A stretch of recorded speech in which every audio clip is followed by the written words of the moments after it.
Salutare și vreau să pe canalul de YouTube. Astăzi vreau să încercăm aceste pocnitori de gură de la Warheads cu aromă de pepe. Hai să făcut de vară și se potrivește. Hai să încercăm. Miroase acum cu bubblegum. Cu pepene.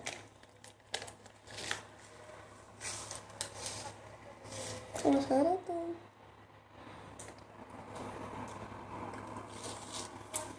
E dulce, hai să vedem.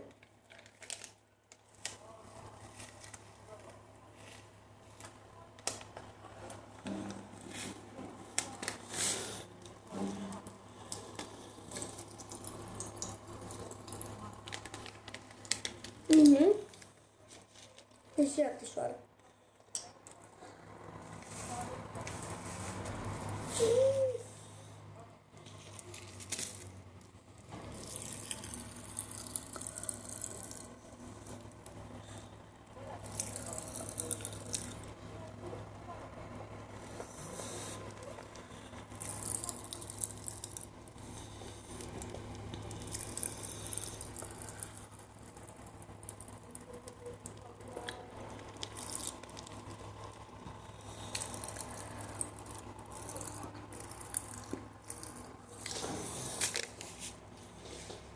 Sunt bune.